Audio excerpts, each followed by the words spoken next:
అందరూ కూడా దగ్గర ఒక 20-30 సంవత్సరాల కంటే ముందు నుంచి కూడా సంఘ సేవ చేస్తూ జాతిని ముందుకు తీసుకురావాలనే ఉద్దేశంతో పనిచేస్తున్న వాళ్ళే. ఎవరు ఏ విధంగా ఏ రంగంలో పనిచేసినా వాళ్ళు జాతి గురించే, జాతి బాగుపడాలన్న ఉద్దేశంతో చేసినటువంటి వ్యక్తులు కాబట్టి వాళ్ళందరినీ కూడా నేను హృదయపూర్వకంగా అభినందిస్తున్నాను. మనము ఇప్పుడు ఇక్కడ ఏమంటారంటే సంఘాలు రకరకాల సంఘాలు పెట్టుకున్నారు అని అంటారు. వాస్తవమే, రకరకాల సంఘాలు పెట్టుకున్నారు. రకరకాల సంఘాలు పెట్టుకొని సాధించింది కూడా ఏం లేదు. కాకపోతే వాళ్ళు ఏదో చేయాలన్న తపన, ఏదో చేద్దాం దానికి నా తరఫున నేను సహాయపడగలనేమో అన్న ఉద్దేశంతో పెట్టుకొని ఉంటారు. కాబట్టి వాళ్ళని కూడా తప్పు పట్టడానికి అవకాశం లేదు. ఎందుకంటే అందరు జాతి ప్రేమికులు, ఇక్కడికి వచ్చిన వాళ్ళంతా కూడా జాతి ప్రేమికులే.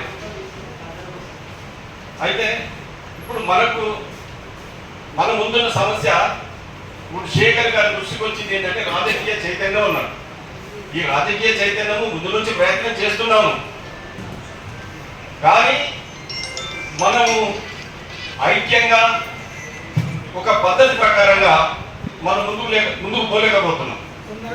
అది డీవియేషన్. కాబట్టి నేను మిమ్మల్ని అందరినీ కోరుతున్నాను ఏంటంటే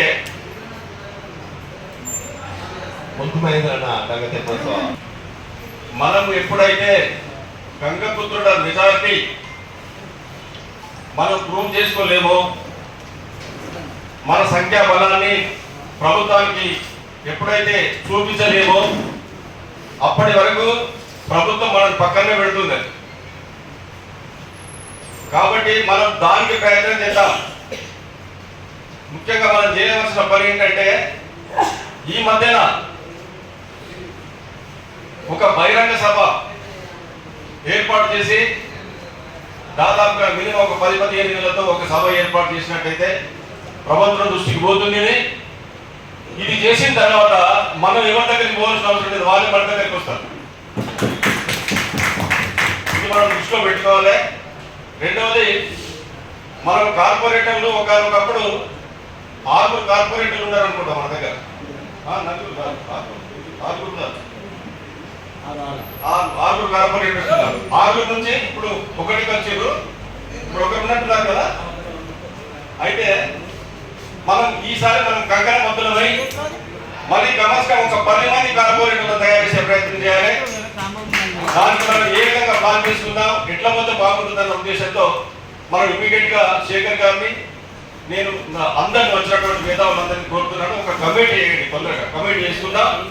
కమిటీ చేసుకొని రాజకీయ వేదిక గురించే నెలకొక్క రోజు మీటింగ్, మనం ఒక సమావేశం ఏర్పాటు చేసుకునే ప్రయత్నం చేద్దాం. అయితే దీనికి, ఈ సమావేశానికి మనం ఇక్కడ అక్కడ డబ్బులు ఖర్చు పెట్టాలనుకుంటే నాకు వేడిపల్లిలో ఫంక్షన్ హాల్ ఉన్నది. దాని ఫంక్షన్ హాల్ మీరు ఏర్పాటు చేసుకుంటే ఫ్రీ ఆఫ్ సర్వీస్ ఉంటుంది. మీకు మీరు హాయిగా పొద్దున్న సాయంత్రం వరకు మాట్లాడుకోవచ్చు. మీరు అనుకుంటే అట్లా, నేను చూస్తున్నాను కాదు, మీరు కావాలంటే దాన్ని బుక్ చేసుకోవాలని నేను కోరుతున్నాను.